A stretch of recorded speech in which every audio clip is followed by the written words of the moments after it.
everybody. Welcome back. It's another beautiful Saturday. My phone just will not stop going off, so I apologize in advance. But yeah, welcome back. Today we are hopefully finishing Tell Me Why, so that we can finally get to Mass Effect 3. I'm very excited. The puzzles that we're going to be solving today look so freaking fun. I can't wait. Oh my god. Okay.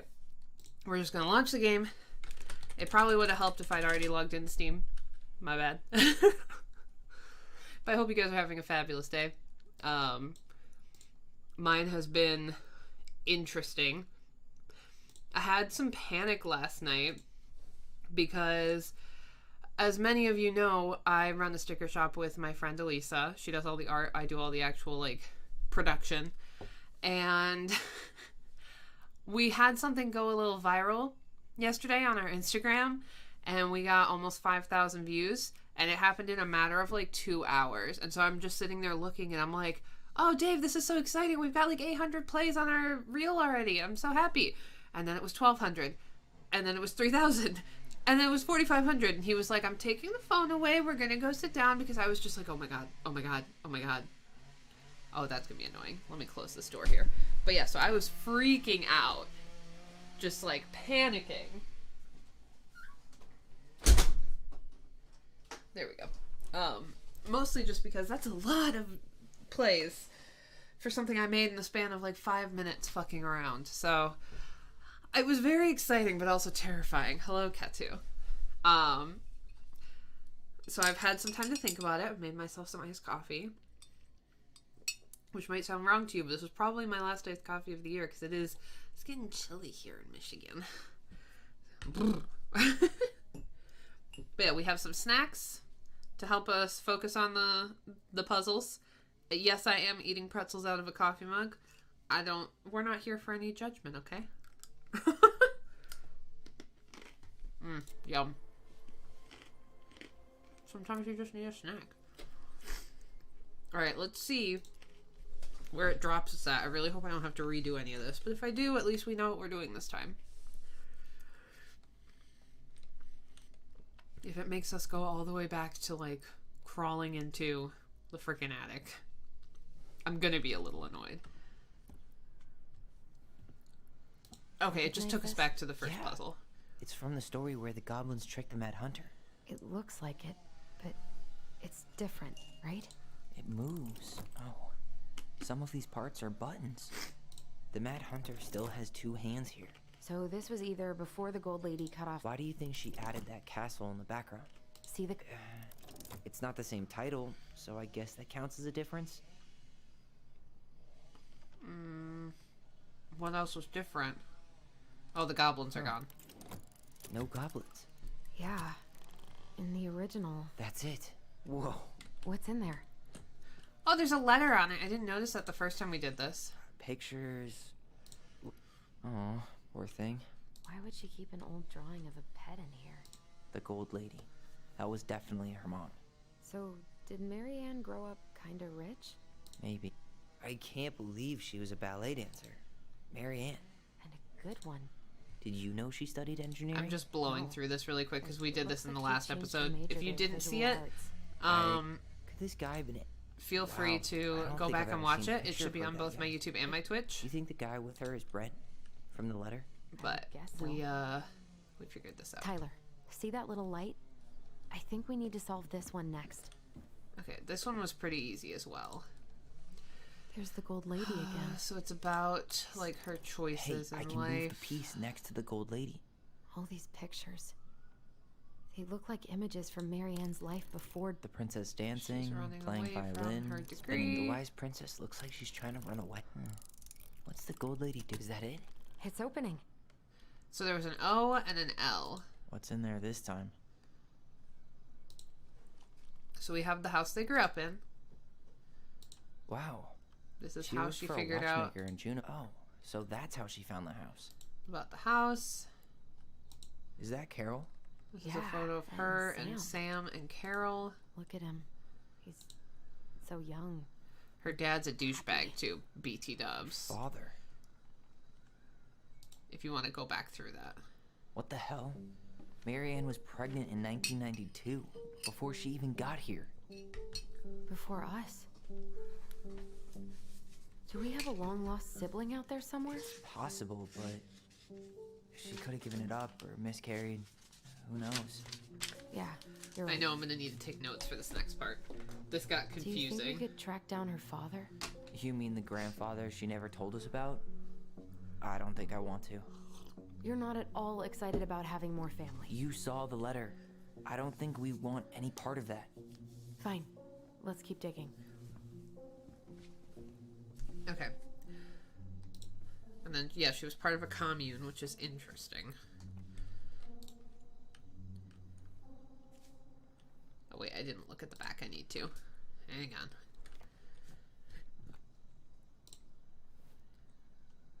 Salmonberry Park. Huh.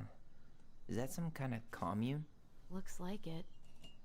So weird to imagine her living in a community like that. With, you know, other people. The weirdest part is how they all seem to love her. Where was prom queen Marianne when the whole town was turning on us? Alright, so this one is next. Some sort of map?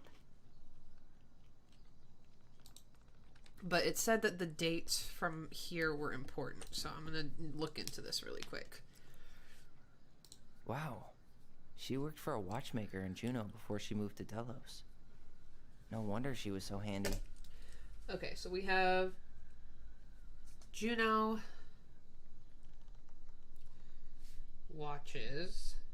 watchmaker was August of 1992.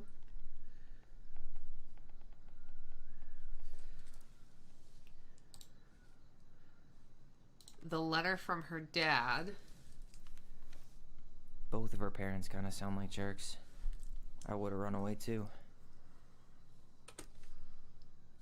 Was 1996.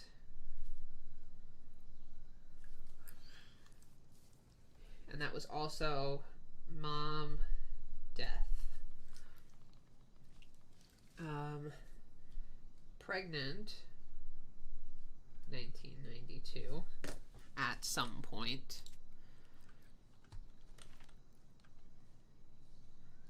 And the Salmonberry Park, she left June 1992. Huh. Is that some kind of commune? Looks like it. So weird to imagine her living in a community like that. With, you know, other people. The weirdest part is how they all seem to love her. Where was prom queen Marianne when the whole town was turning on us? Garen, you wait, who's pregnant? Also, hi. So I don't know, Alex. I don't think you were here the last time I streamed this game. So basically, the twins just found out that their mom was pregnant at some point before them and before she came to Delos Crossing. That's the Gold Lady's castle. Oh dear, was she in a cult or like a nice hippie commune? I'm thinking nice hippie commune. This looks like a dinner party with the old bear and the very old beaver. So that was after she came to Delos Crossing. But probably before the letter. What's that plant thing on top? Oh, those are definitely salmonberry flowers. Okay, so that's Hey, that degree salmonberry. in outdoor studies is paying off. So salmonberry was first. So okay, I see here. What's that Salmonberry plant thing on top? Oh, those Okay, are now I have my definitely glass of salmonberry. rosé. I'm ready for the Hey, stream. that Fuck degree yeah. in outdoor I'll studies is cheers you paying with off. my coffee because it's a little too early to drink. But cheers. Some sort of clock? Next would be the watchmaker. Then she bought the house. This is the princess's house. This looks like a dinner party dinner with party. the old bear and the very old beaver. That's the Gold And then the Lady's Gold den. Lady's Seems like it's castle. not doing anything. Maybe it's broken?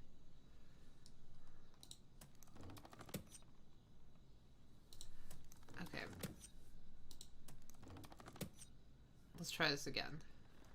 I need to get this in, like, time order, basically.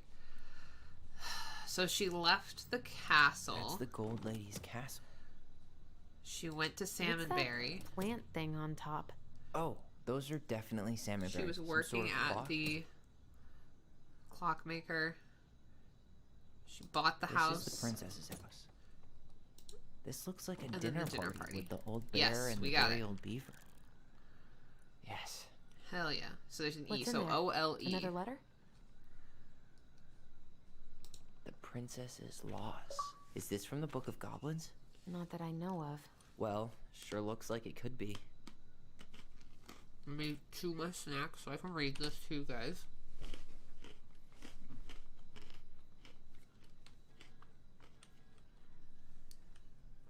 Okay. The Princess's Loss. Once upon a time, in an ancient and deep forest, there lived a wise princess in a big wooden house. She had made it through the woods and to the house with nothing left but the clothes on her back and a single item from her old life, a splendid tiara. She lost almost everything in her desperate flight from the mad hunter. The trees tore the rucksack from her back and shredded her dress and left a pattern of red welts on her skin. But through it all, she clutched the tiara close to her chest, fearing any misstep could cause it to fall from her arms and break. The tiara had its own spot in the big wooden house, a pillow near the window, where the sun would catch on its surface to shine and wink. The princess could stare for hours at the tiara, marveling in its beauty and running her thumb down its curves. Every morning she would wake and she would tend to it, polishing its every surface to be sure it shone as brightly as it possibly could. Then she would pluck it up, place it upon her head, and walk the woods, feeling somehow more complete. Because what, after all, was a princess without a crown? Every night she would place it upon its pillow, give it a quick kiss, and go to bed. On her way she would pause and glance back to be sure it was still there. She hated to be separated from it, but she knew it was safest on the pillow where she slept. One night, the princess woke to a raging storm.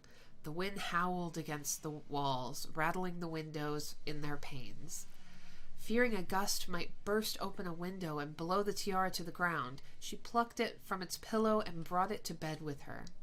All through the night she held the tiara close, and in the morning she woke to find herself still cradling it. The storm had passed, and the princess relaxed. That day was the same as any other, though she perhaps gave the tiara an even more thorough cleaning, grateful as she was that nothing had gone wrong. That night she placed the tiara upon its pillow, gave it a quick kiss, and went to bed, pausing on her way to be sure it was still there. In the morning she woke and sensed immediately that something was wrong. In the living room, the tiara lay upon the ground, broken, dull, and faded. Nothing else in the room had changed. The pillow was exactly where she had left it. The window was closed. There had been no storm, no wind, no sign that anything at all could have gone amiss. Only the broken tiara, only the broken tiara, mute upon the ground. She picked it up and held it in her arms with a guttural cry, but though she tried to fix and polish it, it was gone, beyond repair, and with no shine left. The princess held the tiara through the day and through the next night, sitting in the same spot at the window where she used to polish it. When the sun rose, she looked outside and her gaze fixed on a sapling. She remembered how this sapling had survived the winter, clinging to life despite the frozen, unforgiving earth. Without a word, she went out and buried the tiara in the ground beneath the sapling, and as the final scoop of dirt fell, the tiara felt truly gone, and with it, the final link to her old self. She could only go forward and find a new place for herself in this world, where she was no longer truly a princess in a tiara and a beautiful gown, but a wan woman, alone in a deep and ancient wood. And that was how the princess lost her most precious treasure and her title. Gayer than you, Brody. You have a perfect fairy tale reading voice. Thank you. So, Velociraptor isn't here, but we talked about yesterday what my theories were on like how the story was going to go. And there was a photo of her with a child with Sam that he showed us. So I'm thinking this tiara that fell to the ground was her child dying in the night because of SIDS or something. And I think this is the story of how she lost her baby before the twins came along.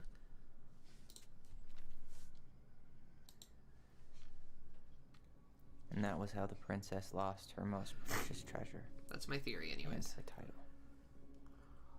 That was the story she read us that night. God. It makes sense now. Yeah. She got pregnant.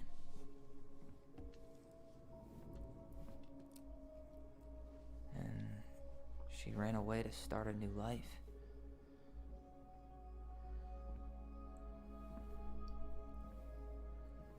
And then she made her way to Delos Crossing, where she was finally happy. And her baby died. But then the baby died.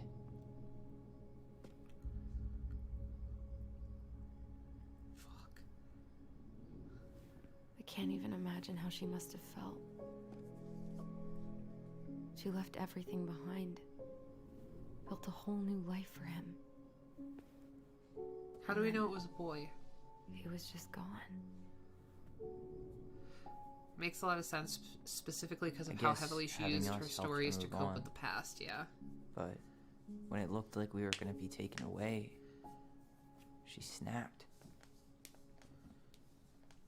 She just couldn't lose any more children. It really wasn't anything we did. I don't know what I'm supposed to do with all this. I don't either, but all I wanted was to understand what happened to her. Yeah. And now I do. Yeah.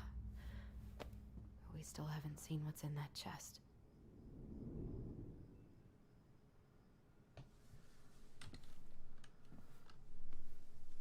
Okay, so how do we open it? But there's more. I want to solve all of them.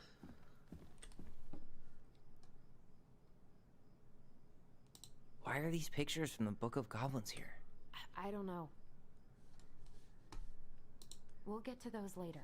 Let's finish this one, okay? Fine. The princess lost her most precious treasure. That's why it all happened. I still can't wrap my head around it. There she finally felt happiness. All right. All right, Should we be found easy letters, enough. so it's going to be O-L-I.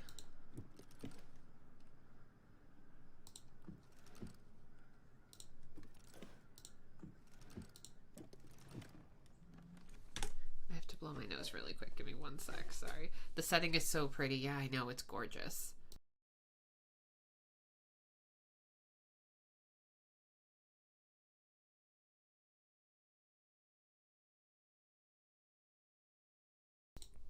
Oh, sorry I keep checking my phone. Elisa is at an art show today, so I'm keeping my eye out in case she needs me for anything. And I just dropped my pen.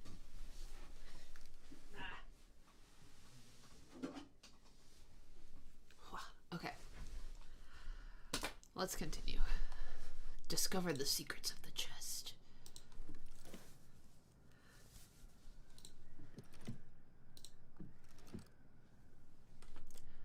Hang on, maybe I'm missing something. It was O-L-E.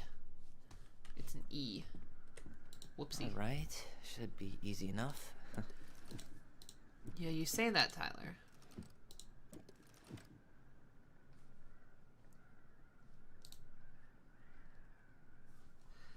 Okay, that should be it. The princess lost her most precious treasure. Why don't we just break this open? There's a crowbar right downstairs. What? No. You don't want to try and figure out what all this means? I'm so done with her riddles. Oh, maybe it's a name? Leo?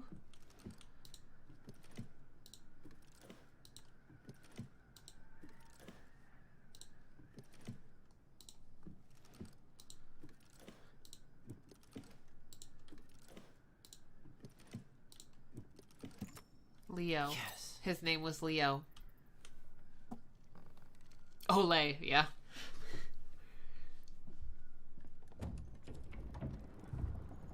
Whoa.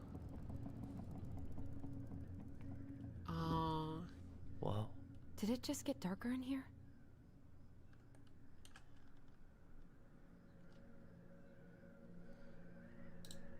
baby blanket. Alright, let's see. Ollie, she noticed. Aw. Dear Allison and How Ollie, was your son? we write stories to understand and be understood. But what good is a story without a first act? I'm sorry I kept mine from you for so long. All my love, goblins. Why does she have a photo of that tree locked in here? That's where she buried the baby. Oh. Is that... Leo Ronan.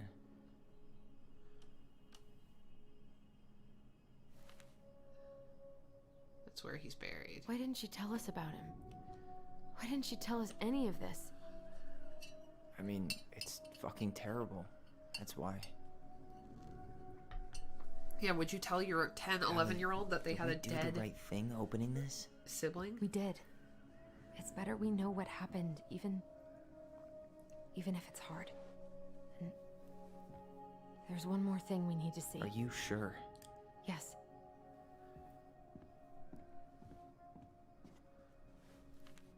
Come on, let's go to the dock. Oh, It's I time don't to know about finish that. this. I want to finish up here. The crafty goblin's loot. That's from The Princess and the Two Thieves. I drew the original. And I distinctly remember drawing that cake, which is arguably the best part of that illustration. All right, Picasso. And you probably remember what the goblins stole in that story, huh?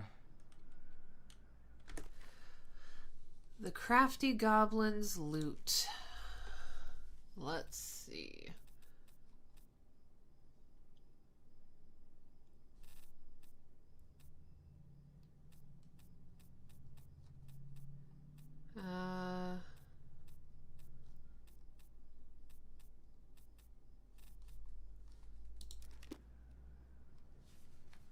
What story is it from?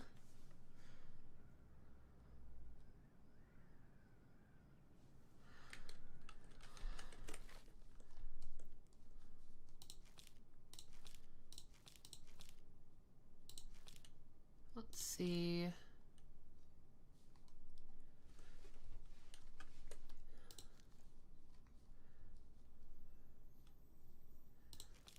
The Princess and the Two Thieves. Here we go.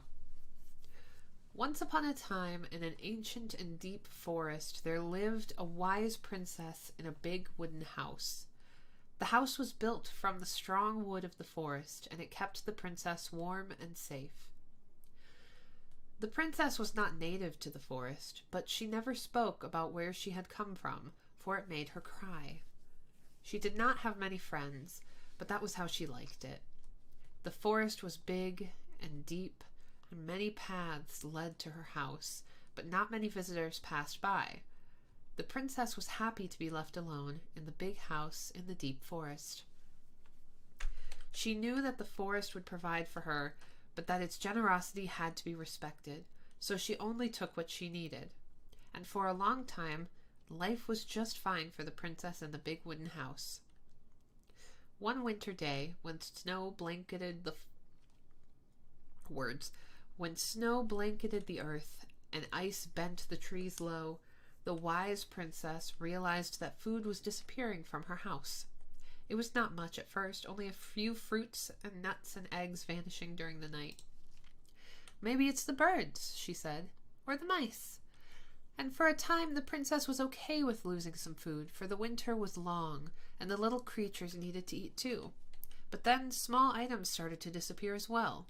Spoons and plates, forks and knives, and blankets. It was as if every time she was in one part of the house, something disappeared from another room.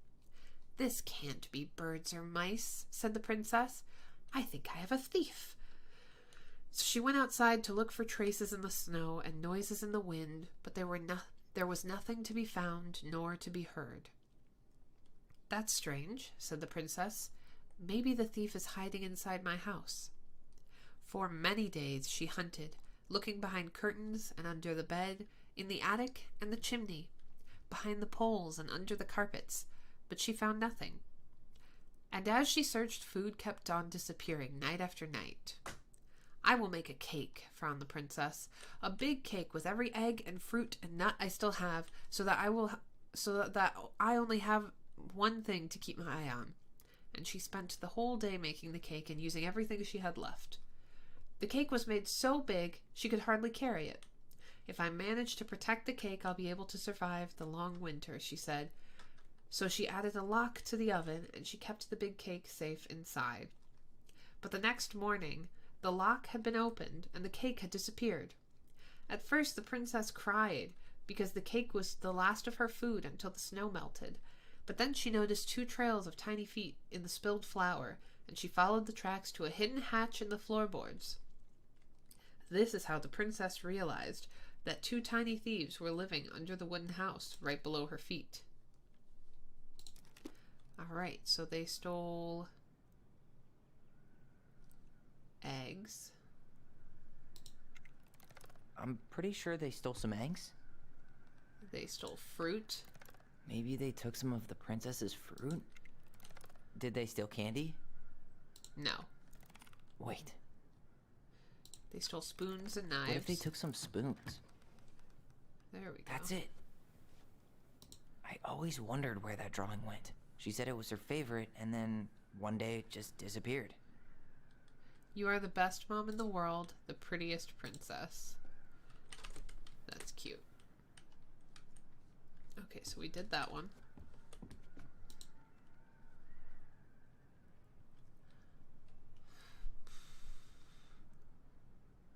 Back in your pond, Big Frog.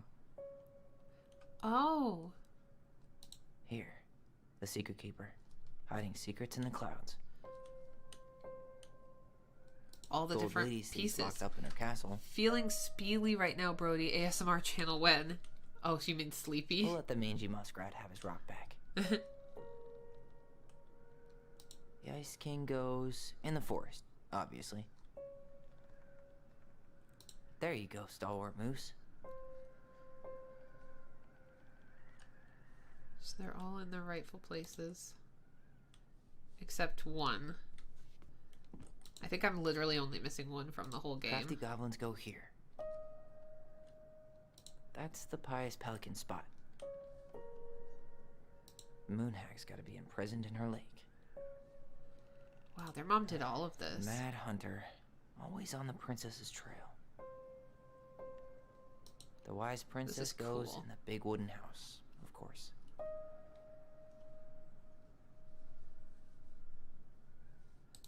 Or maybe I'm missing 2? The old bear's gifts for the princess. I'm totally blanking on that story. What did he give her again? Why don't we open up the book and check? The old bear's gifts for the princess.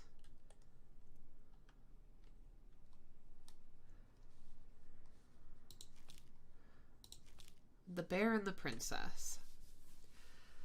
Hope you guys are enjoying this.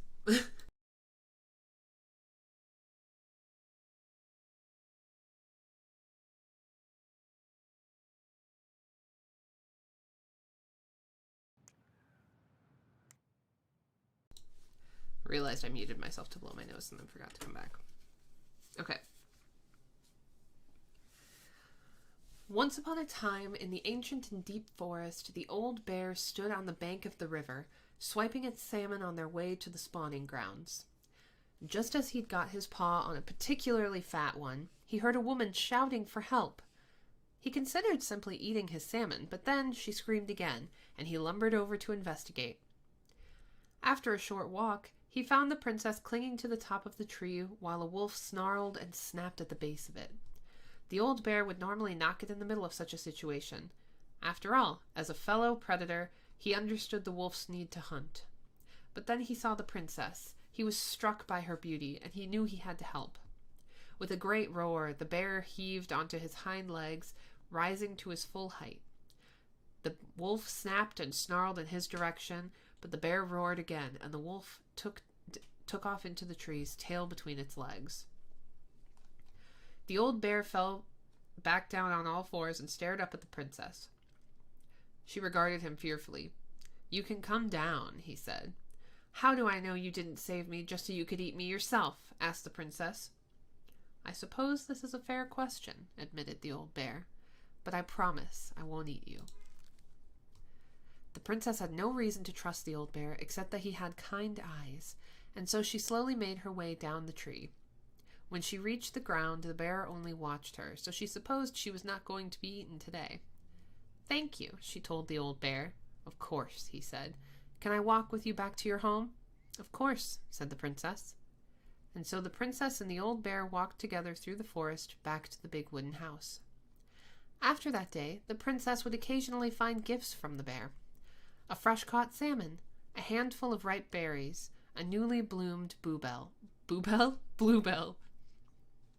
One spring, when a sudden thaw flooded the path out of the princess's home, the old bear was there, and she rode his back across the river. The old bear began to think that the princess should be his mate. After all, she had no mate, and she needed one, and he could keep her warm and provide her a much more suitable den, and catch fish for her, and protect her from wolves. She, in turn, would brush out his fur and pick berries without smooshing half of them, and scratch that one part of his back he couldn't reach. And with how she took care of the goblins, she would be an excellent mother of his cubs. One day, the bear came with a ring of spruce and asked the princess to be his bride. I'm sorry, said the princess. You are a very good friend, and I appreciate all you've done for me, but I cannot marry you. You're a bear. I'm a princess. It would never work. The old bear was crushed. Can we still be friends? He asked. We will always be friends, said the princess, but I will never marry you. The old bear and the princess carried on their friendship, and after 1 year, he tried again to ask her to be his bride, but again she refused him. This happened 1 year later, and 1 year after that, and then finally the princess said, Old bear, you are my dear friend, and I appreciate all you have done for me, but I would sooner you have left me to the wolves than marry you, and that is how it will always be. I have my hands full with the 2 goblins who live under my house, and they are all I need. That wounded the old bear deeply, but it was finally enough to stop his proposals. They remained friends, and he continued to give her gifts of fresh salmon and ripe berries and newly bloomed bluebells, but the old bear never again asked the princess to be his bride, much as he might have wanted to. And that is how the princess befriended the old bear and how she refused him. So this is Sam. So he gave her Sam. A newly bloomed bluebell? A handful of ripe berries? Fish. Fresh caught salmon? Nice. There we go. Man, he had it bad. Just couldn't let go. Sorry for the note under the door like a prison inmate. You okay? I stopped by and rang a couple times this week, but you didn't answer. I could see the light on in the hay loft, so I figured you were in but didn't want to talk. I hope I didn't ruin everything. I know I probably came on kind of strong, but the thing is, I don't know how to talk to a woman like you. You are strong and kind, and you know so much. It's hard for me to know how to keep up. I guess all that went to my head. But I want you to know I got the message, and I'm going to get out of your hair now and there doesn't need to be any bad feelings. We can pass in the street and say hello or not. It's okay. P.S. I noticed your car was leaking, so I put some sealant in there. You might need to take it to the shop, though. Let me know if you want me to come with you, because sometimes those guys try to rip you off. If not, no big deal. Sam. He was totally in love with her. I know we're supposed to be leaving, but I'm having fun looking at all these. Very old beaver's repair list. That's the story where the princess's house gets damaged by a storm and the animals help her fix it. This one we read. What did they do to fix it again? The beaver fixes the house. Shingles from the roof, planks in the wall, and it shook the foundation. She fixed the roof shingles. She fixed the planks that were blown off the walls. She slapped the post with her. All right. There we go. Yeah, that one we read on the channel a while ago, so I didn't want to read it again. That must have been rough on Eddie. Yeah, he doesn't really like to talk about her. Dear Marianne, you cover your ears every time I try to have this conversation with you. So I thought I'd have a better chance by doing this in the letter. I know you don't like saying goodbye, so I'll keep my melancholic rambling short and sweet. I want to thank you with all my heart for taking care of me for these past few months. I can't even imagine how exhausting it must have been for you to look after a sick old lady when you also have 2 small children at home. I know you want me to keep fighting this disease and hoping for recovery, but it's always been a great strength of mine to know when it's time to let go, and that time has come. I'd like to ask you for one last favor. Please take care of Eddie after I'm gone. My poor boy puts on a brave front ever since his father died, but I know he's in pain. I would be so much more at peace knowing he still has a family. Maybe he could teach the kids how to fish. He loved spending time with them. Thank you for the warmth and the peace you brought to my life. Give the kids a kiss for me, will you? Carol. Aw, that's Eddie's mom. And then, last one. Crafty goblins' good deeds. Of course. The goblins had to help out the creatures of the forest to pay off their debt to the pelican. Well, what did they do? You know, I don't really remember. Alright. Let's see. What's this one? I gotta flip through these. The pelican helps her friends. Is this it? I'm just flipping through really quick.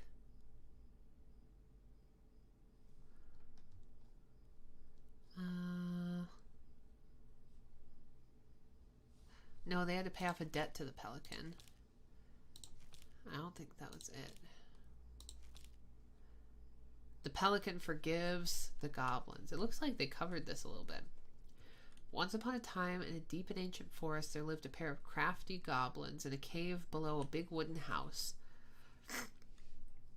They lived with a wise princess, who shared as much food with them as she was able, but it was never quite enough.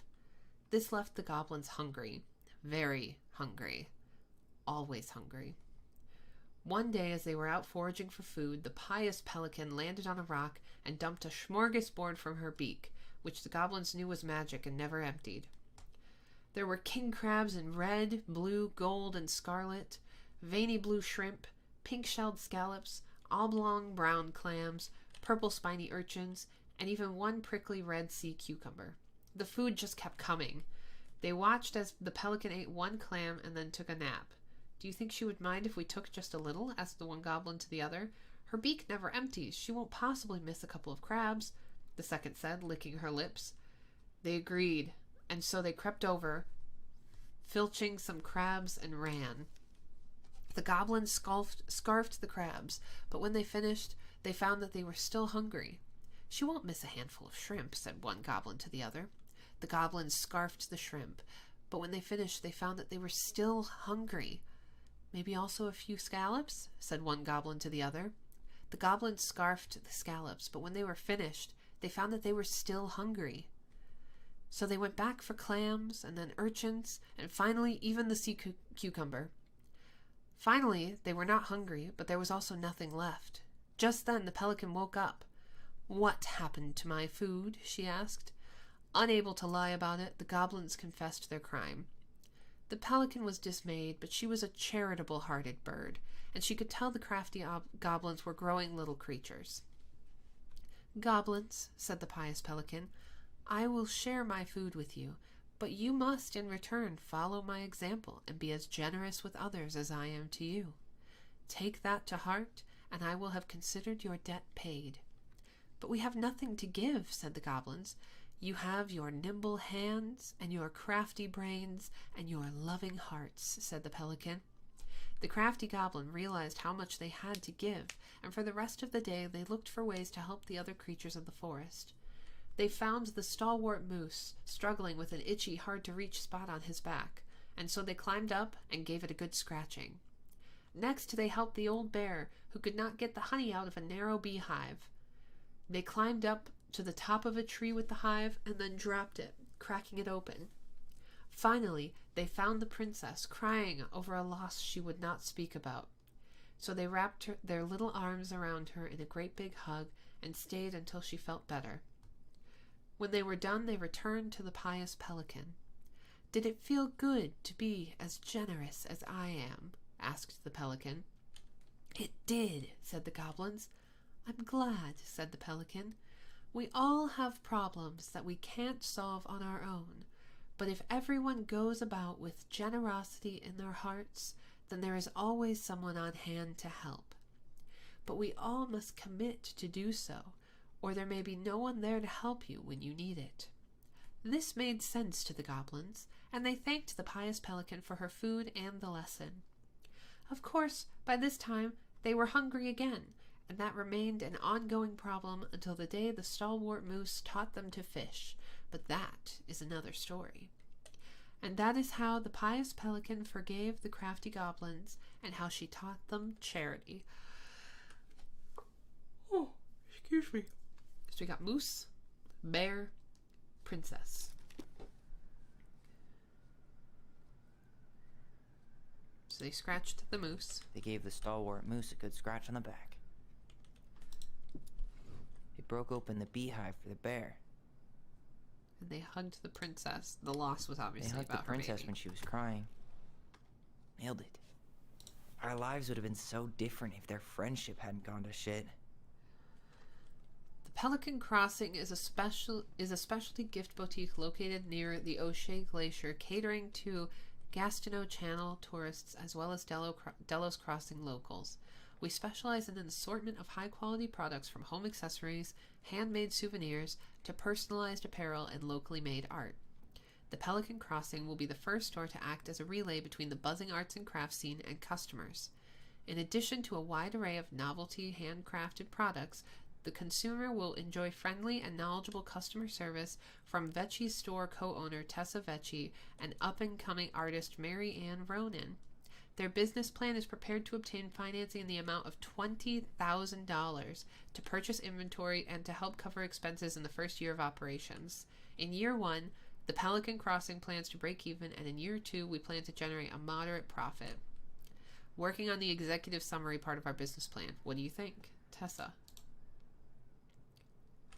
So they had planned on opening a business together. Alright, is there anything else I missed? I know I'm just missing a couple pieces here. Which, yeah, there's 2. I missed one in the second to last section of the last chapter, and I missed one before we got up here.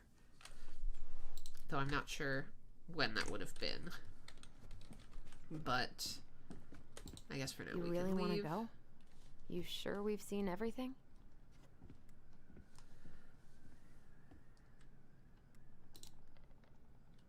Either way, I'm ready for this to be over.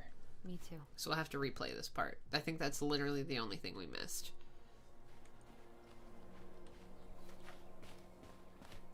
So we'll have to go back through this. So there's one from the graveyard, and then there's one from somewhere else. So she buried the baby here. Yeah, come over here, dummy. This is the spot. I can't believe he's been down there this whole time. We played Compass and North Star here. I wish she would have just told us. She tried to tell us. In her own Marianne kind of way. The stories. Yeah. Yeah. What are you thinking? I don't know. I know I should feel sad or something. Sorry. But I'm just kind of stunned. Yeah. Poor Marianne. I feel bad for her. Come on. Let's keep going. I genuinely can't imagine. Like, genuinely. Can't imagine what that's like to lose a child.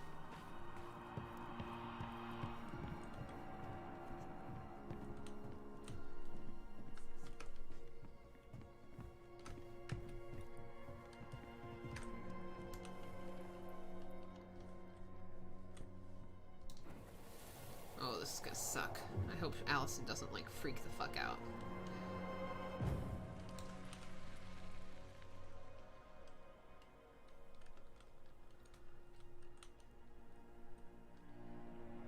I'm saying it's Tom.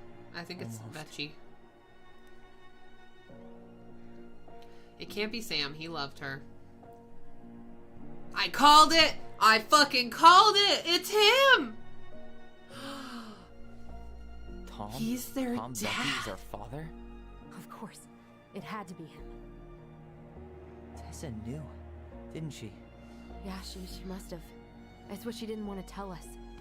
God, Marianne and Tom? Ew. I know. What should we do now? He's not even that good looking. Call If you're him gonna out here cheat. and make him tell us what was going on.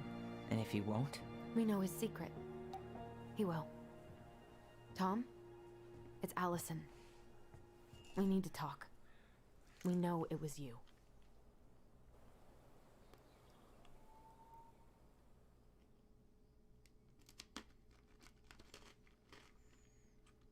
Fuck.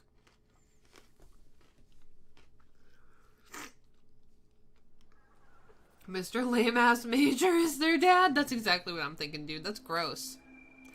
If Marianne was gonna, like, fuck up a marriage, at least pick someone good looking. He's gross. Not that I approve of cheating. Cheating is literally the worst thing you could do to someone, but that's just... Let me take the lead on this. I know him better. I thought I did, anyway. Sure. Whatever. As long as we get answers. I can't believe he's their dad. Also, I love that they're wearing the exact same pair of boots. I don't know if I've pointed that out before, but I fucking love it.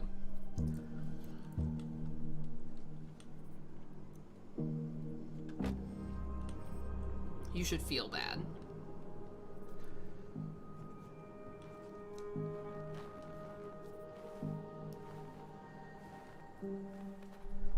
Hey, Dad.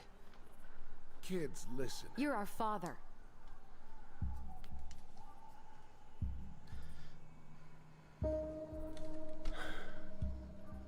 Yes. Fuck. You knew how bad it got out here. We know it was you. Do How that. little we Talk had. with your cop dad Why before didn't you you meet help alone with the Marianne? potential abusive The person. money she wanted.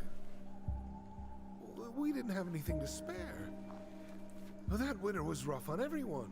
You would have starved out here if not for all the free food we gave you. Don't act like you had anything to do with that. That was all Tessa. That's a cruel presumption, young man. Maybe it was Tessa's idea initially. But I supported it. Uh-huh. And your mother was happy to live off our handouts. Hey. This guy's a dick.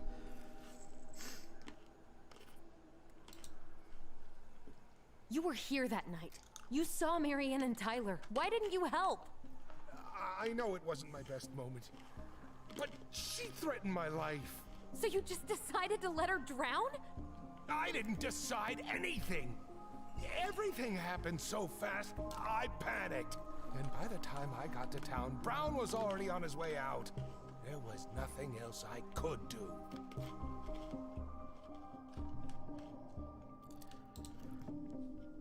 So what do we do now? We tell him he's got to fix the mess he made. One way or another.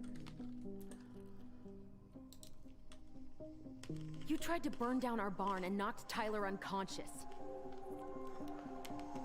I never meant to hurt anybody. You weren't supposed to be home. Doesn't excuse the fact that you didn't even stop to help. What do you want me to say? I panicked. I was terrified that this whole thing was gonna blow up in my face. I had to do something.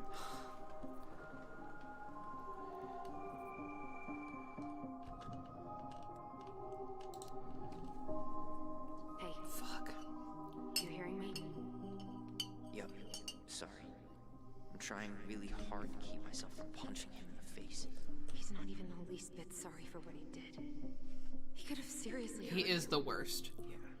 He's just a fucking coward.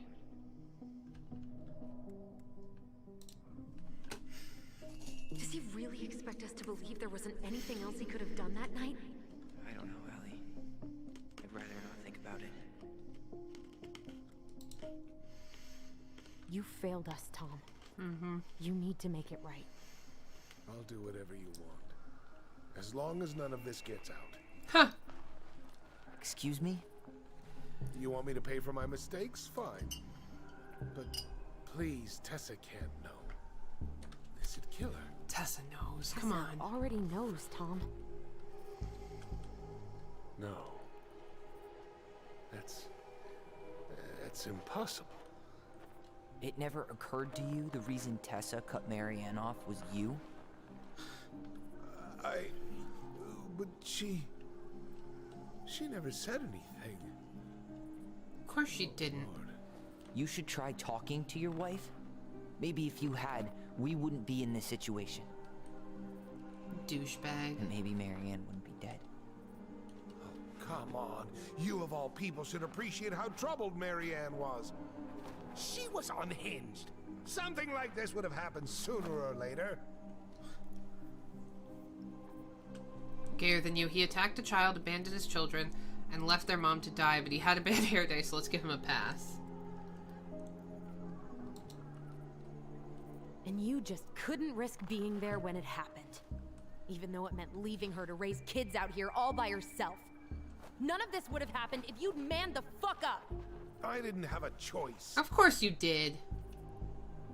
I know it shouldn't have happened. But, well,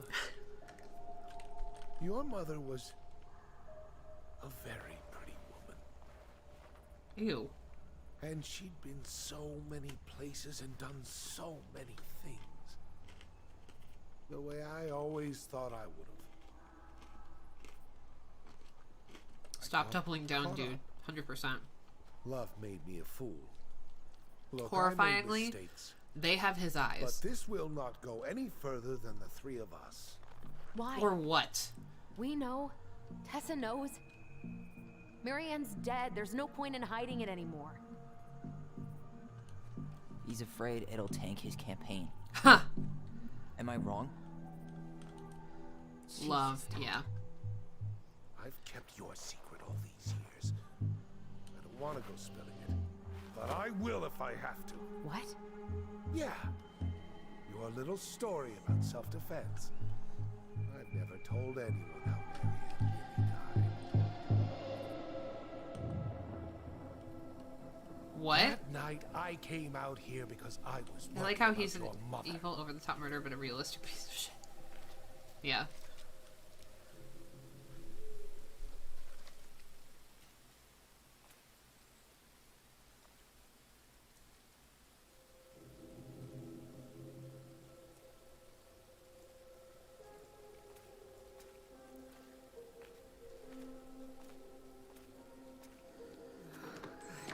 Why do they do it? They made me do it. They made me do it. Why did they do it? This is his fault. This is his fault.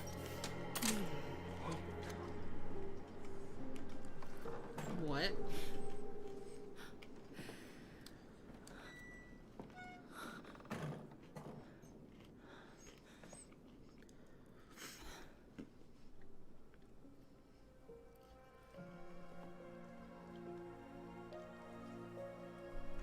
Fuck.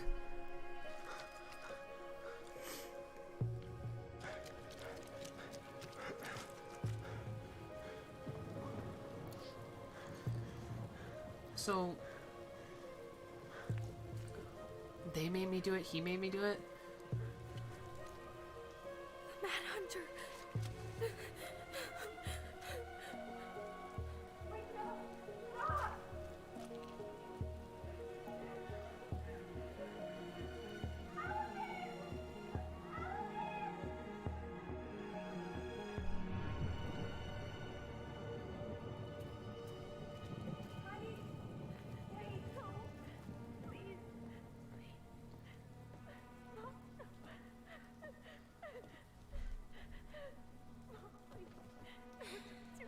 I'm not gonna hurt you.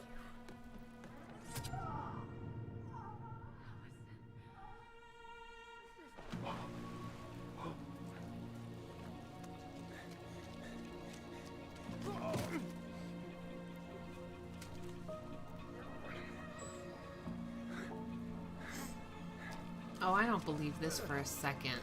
I'm sorry. This sounds like a load of horseshit.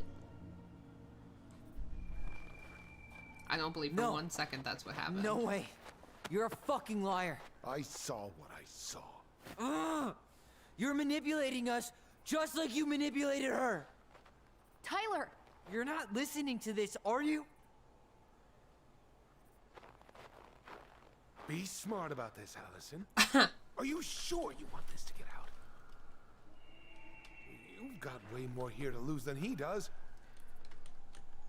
His name will be all but clear, but you'll be a killer. What will your uncle say? He already knows. And Michael? Well, the whole town might turn on you. She was planning on leaving anyways, Don't dude. touch her. Yeah. You know I'm right. No. Just get out of here, Tom. Tyler and I need to talk alone. Just please think twice before making any rash decisions. I don't trust him. There are a whole lot of lives at stake here. Yeah. Leave Yours us is the only one fuck you're alone considering. and never come back. Yours is the only one you care about, dude. You don't care about anybody else but yourself.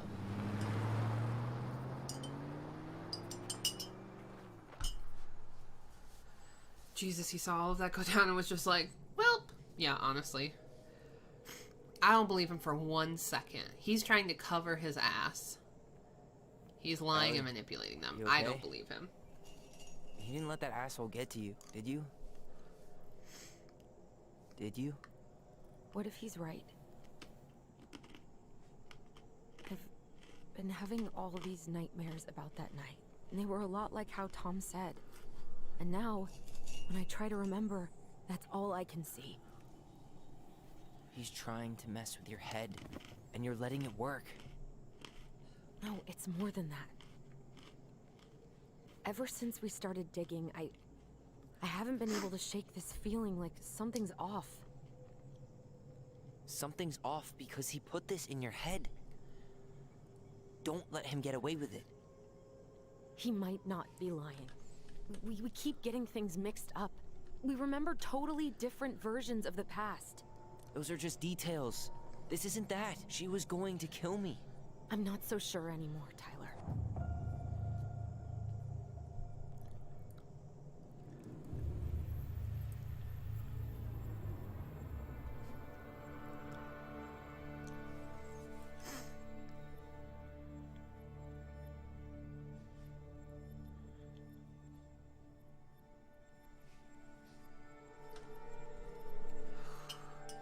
Oof, what if she actually killed her mama during a misunderstanding?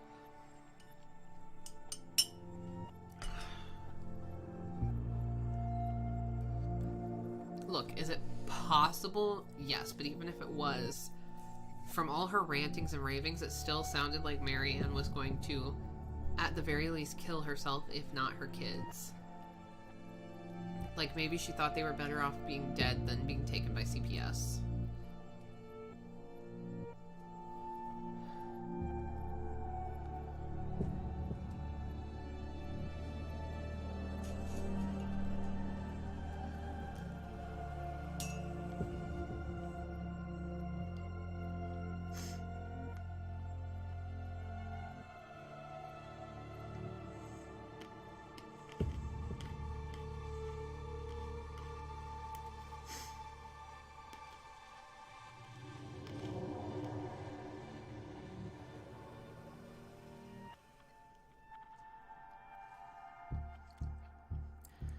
Because why else would she have brought the gun outside? That's my whole point. It's fucking weird.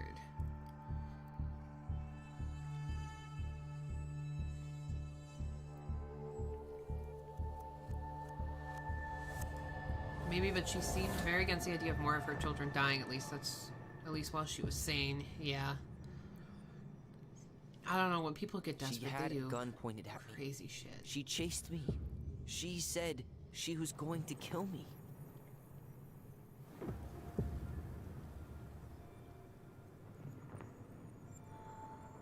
She threatened Tom with those exact same words, with the same gun on the same pier. The thing you said to Eddie the other day got thrown back at me. Don't you think it's possible that happened here too? I guess it's possible. Fuck.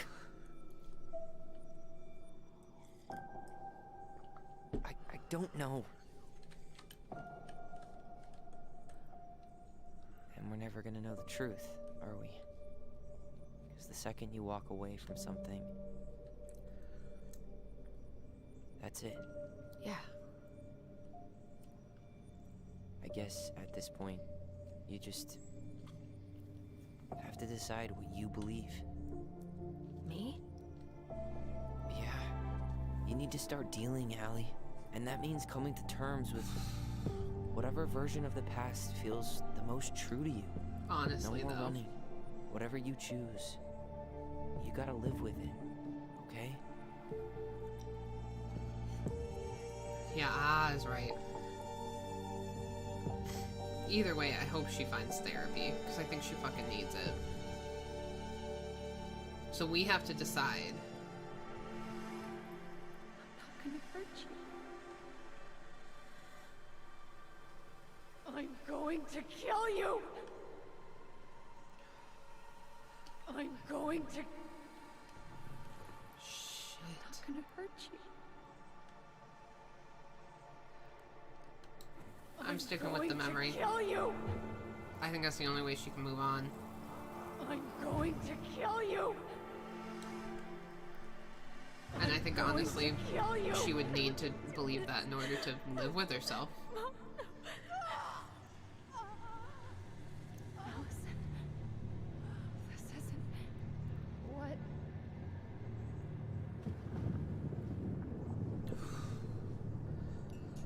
Jeez. Tom was lying. Marianne couldn't face being separated from her kids again. And the only way to make sure that never happened was for all of us to go together. I know it in my heart. I saved you. I saved us. I know. You did the right thing.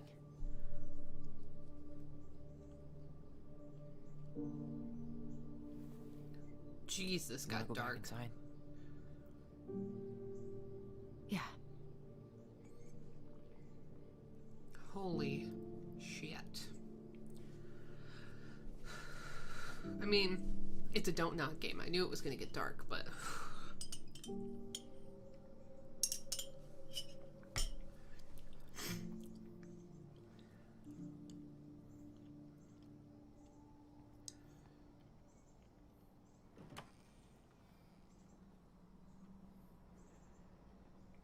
She needs to go to therapy. Hey, peep what I just found downstairs. What do you think? Will it have aged well, or just gone bad? Probably just gone bad. I like the goblin mug. She looks like she's fucked up. I hope it's wine and not something gross like bourbon. Cheers, I guess.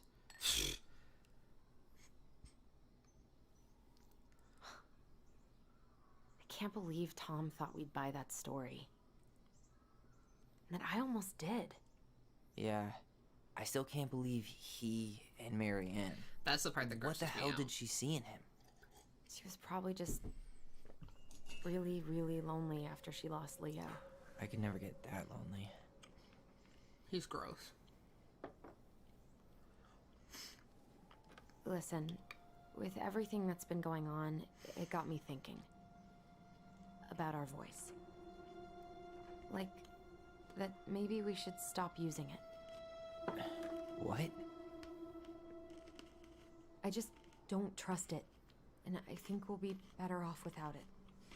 This morning, I kept getting these horrible visions. Of you and Marianne and Eddie. She's losing it. Visions. Like, our memories? Yeah, but different. Because all my worst thoughts brought to life. You were in my bedroom saying I abandoned you. Eddie called me a snake. I'm sorry. I should have been there for you.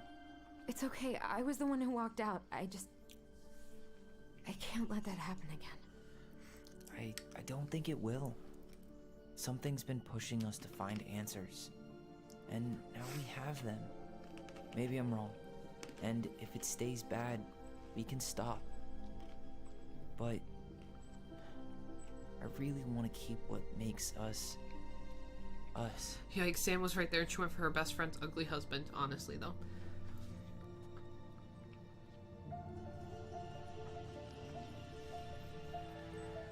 The Mad Hunter was forced to remain below the lake with the Moon Hag, but she did not kill him, because even reduced to just one hand, he was too useful a servant. Lo, he plotted What do you the day think? he would emerge. Brothers and To sisters? once again hunt the wise princess and earn back his left hand. Always. Aww. And that is the story of how the crafty goblins rescued the wise princess from the Mad Hunter. Oh, it's like she's reading to them. That's kind of cute. That's like when she thought her mom was talking to her in the basement, telling her to go back to the light. Girl, no, it's not only the bad stuff. It's something that connects to both of you in such a deep level. Don't let Tom ruin the connection you two have. I think based on how you play the two characters as well, if you develop their relationship or not, they may choose to not keep their voice. That's my guess, because there was a lot of choices in this game. I'd be curious to play all of the different routes and see, like, what can happen. But for a first run through, completely blind, not knowing anything about this game, they did a really great job. And they balanced the hard stuff with a lot of fun stuff in between. Like the pillow fight, doll fight thing with Michael, and the beginning of chapter 2 they were having like a playing tag around the house. They had all these great moments of levity throughout this journey of trying to figure out what the hell happened and what answer they inevitably wanted to go with. And I think they handled this really, really well.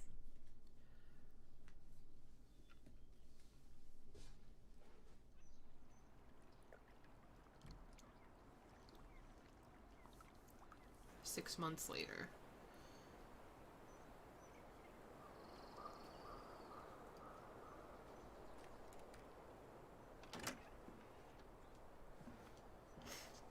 Oh, he cut his hair. It looked good before. I don't like it.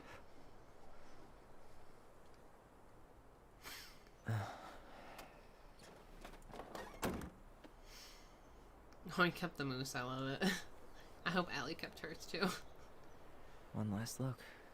I'm good to go. Eagle. So they ended up selling it. While I connect with the LIS characters more, Life is Strange, for a number of reasons, this game is so much better thematically and character-wise. Yeah. Agreed. Hey, it's me. Hey, me. House is empty. I'm getting ready to head out. So, last chance. Is there anything you want me to do while I'm in town? Listen, Ty, you're dropping off the keys with Tina, right? Yep. Gonna leave them at her office on my way to the ferry. Well, that's it then. How are you? Good, actually. Really good. You? Same. You know, emptying the house really cleared my head out. Thanks for doing that. The observatory really needed me this week. And after everything that happened, I just felt like I needed to keep some miles between me and Delos Crossing. No worries. You still loving your therapist? Gail, yes. I was actually just doing some letter writing she assigned me as homework. It really helped me get some perspective. That sounds awesome.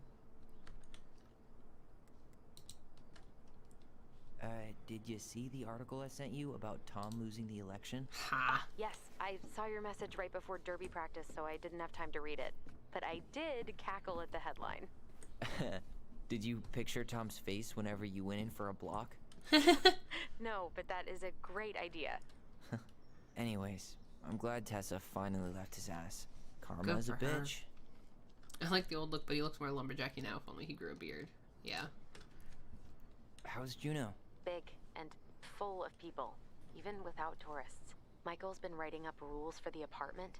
I need your support against his whole food policy. Oh, Just God. refuse to sign anything until I get there. Okay? Okay, but you better hurry. If he gets his way, we'll only have one small shelf for junk food. What? Rude. Heresy. I'm gonna need like twice that just for snack cakes after my surgery next month. I know, right? Straight this up. cannot stand. Okay, I'm gonna hang up now. See you tonight. Okay, I'm gonna take one last walk through the house and then head to the ferry. Drive safe. Pretty sure that's the only way possible in the old Allison mobile. Love you, Rude. Tyler. Love you. I want to look at this letter. Huh. Well, at least she finally dumped his ass. Oh, it's a letter from Tessa. Dearest Tyler and Allison, I am writing this letter from Juneau International Airport, where I will soon board a plane to Manila on a missionary assignment. I apologize for not coming in person to say goodbye, but I was called to make this decision alone and to carry it out on my own as well. I am sure you understand that sometimes we must follow without question the prompting of the Spirit. I will not be coming back to Delos Crossing for some time. Before I go, there is still something I feel I must confess to you both. Perhaps because I have never found the strength to confront my husband, I have never been able to forgive Marianne for her betrayal. I truly did love you both like my own children, and I always tried to forgive your mother for her unapologetic lifestyle. But when I discovered that you were the fruit of her affair with my Thomas, I wanted her to suffer like I was suffering, and I brought down on your house the wrath I never dared allow to unfold in mine. I've been deeply ashamed all these years, and I'm surprised how much better I feel with it all in the open. The greatest thing about the truth is the peace it brings to your life. I hope you can find it in your hearts to forgive me. You have taught me once again how love will bring you further in life, something that Marianne had been trying to show me all along. Take care of each other always. In his steps, Tessa. Good for her for leaving him, though. He was a trash human.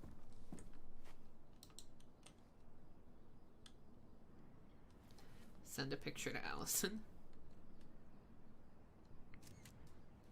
That's weird. All empty like that. I wonder how the new owners will feel about the door. Is there anything else in here? Nope.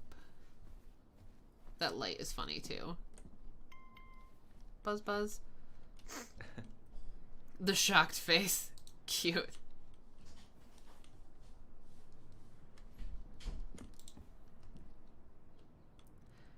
Goblins. Gotta take these. So they had a birthday party with Eddie. That's really cute. Oh, it's a letter from Sam. Hey goblins, word in town is you guys finally sold the house. I came by tonight to help you fix what already needs to be fixed, but there was nobody home. Are you gone already? Things change so fast these days.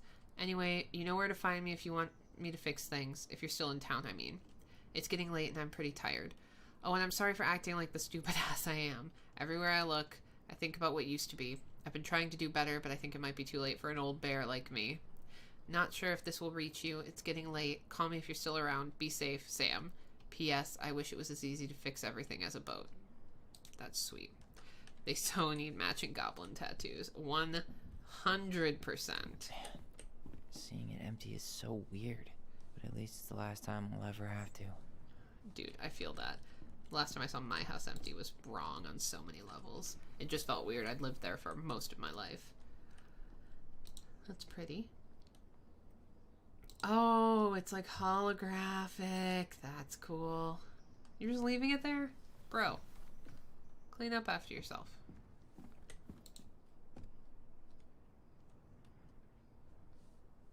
Okay, that's clearly where he's been sleeping.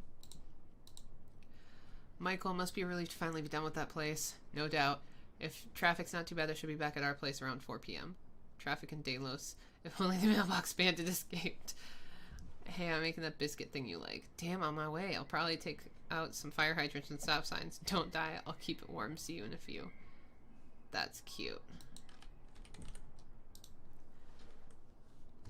Oh, you gotta take your laptop, dude. You can't leave that there. Did you hook Tyler up? By the way, hell yeah, I did. What kind of gamer do you think I would be if I didn't include a little bit of romance in here? We gotta make sure we get everything from in the house. There's lots of cool shit. Delos Crossing Most Wanted escaped. Oh, the mailbox bandit. In all his glory. We'll have to dip upstairs really quick, too. Just to make sure we get everything. Alright, we took the photos. Let's go up the stairs. I liked Tyler's hair before. I don't dig the new do. I mean, it's alright. But it could be better. Goodbye, broom. Goodbye, room. Goodbye, man on the moon? That's cute. For posterity. Fuck yeah, Crime Raccoon. I know. So proud of the Crime Raccoon. He was doing his best, living his best life. I like that they left some stuff. I mean, this really truly is a fixer-upper. So, you know.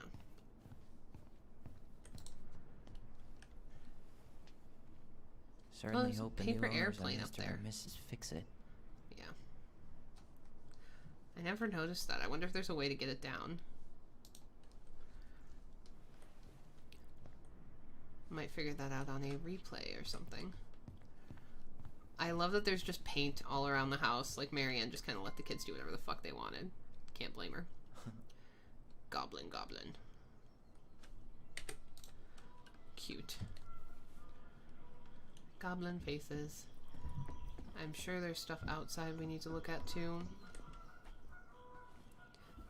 Also, I love that we can just hear the geese. I keep thinking it's my house. That I'm hearing goose sounds. No, we're not ready to leave the house yet. It's too bad Tessa closed her cafe. That other place just doesn't quite hit the spot. For Sam. I should have probably run these by his place. Or just drop him off at Bernie's. Didn't even try to, like, mow or nothing.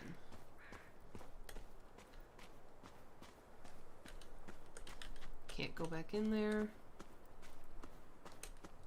Looks like they did, in fact, clean it out.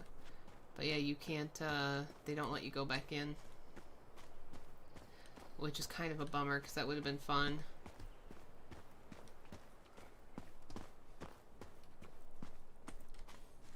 I just want to see if there's anywhere else we are supposed to be checking out. I don't want to miss anything.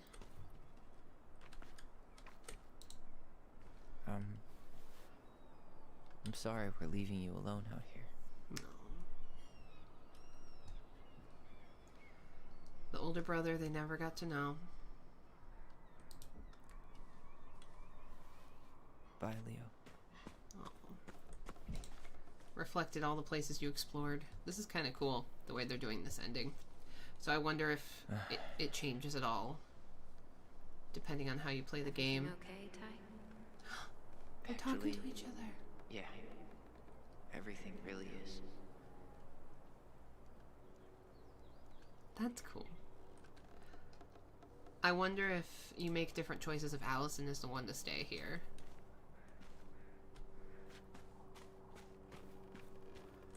But I don't know what those choices would be. I do find it really interesting that they can talk using the voice now, because they didn't do it the entire time he was at Fireweed, right? Presumably. Yeah. Time to move on. Jump in. No. I like that they're acknowledging the different spots, though. I think it's important to acknowledge your past. They cleaned up out here, though. Like, the boat's gone, all that shit's gone. So that's good. He did his part to, like, try and sell the place. Goblins out. I do very much appreciate that they, like, took the time to make a really good ending for this. And frankly, this is a beautiful place to grow up. They had it good. Gonna miss this. So 6 months later, they're in the middle of winter, so this is like down summer. memory lane, Mr. Ronan? Hey, I'm having a private moment with me, myself, and I here. Okay, carry on. That's cute. Again, I think depending on how you play the game, maybe they don't talk to each other. Maybe he's really lonely. I mean, who knows?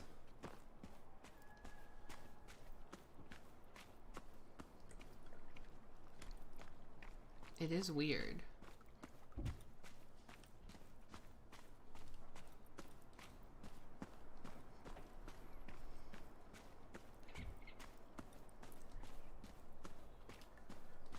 I mean, they did their part to clean things up, but it still kind of looks like shit. You can only do so much to clean up a crap hole. I hope the next goblin family bakes a lot of sand pies in this.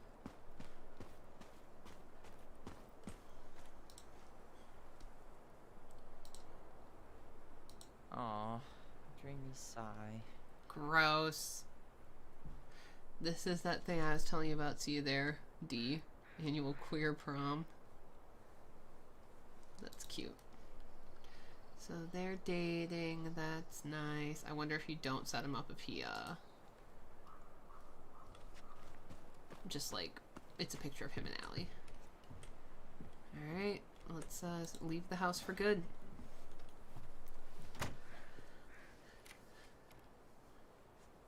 All in all, getting, like, all but 2 of the little statues, I think that's not bad. I did pretty good. Not to toot my own horn or anything, but... Well, this is goodbye for real, I guess. I wonder if he cut off the rest of his hair to kind of, let go of that rest of that part of his life. Because I know whenever I have a big life change, I do something dramatic to my hair. Whether it be chopping it off or dyeing it. Hey, Aaron. It's Ty. Tyler Ronan. I thought I'd catch you on your break between sessions, but I guess you're going long with another rebel with too many causes.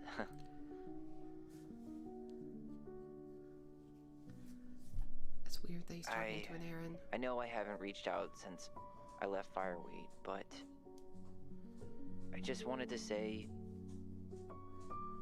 well, you were right about grief. About it going in circles.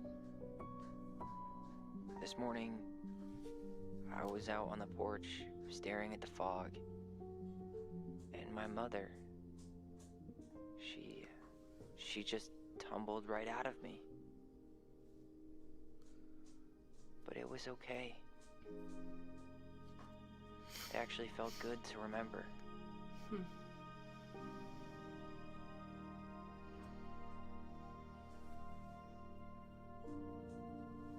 Anyway, give me a call back if you get a chance.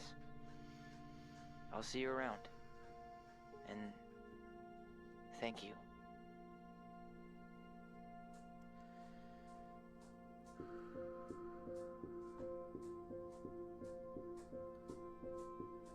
That's a lot. He called Marianne his mom in the present tense. My heart, he always referred to her as Marianne, not my mother. Completed the story with the twins strongly bound together. Locked up and left Ronan house with Tyler. So yeah, apparently you can do it with Allison. So that might be fun.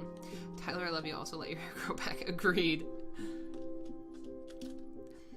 Allison was grateful they completed Marianne's puzzle. 16% forced the chest open, 84% completed the puzzle. I didn't even think forcing it open was an option. It wasn't there. Allison felt that standing by the twins' memory was the right thing. 100% believed in the twins' memory, 0% believed in Tom's testimony. So we're all in agreement. Tom is just a big bag of dicks. The twins trusted their bond and kept their voice. 95% held on to their voice, 5% let go of their voice. Eddie was relieved that Allison accepted responsibility in the murder.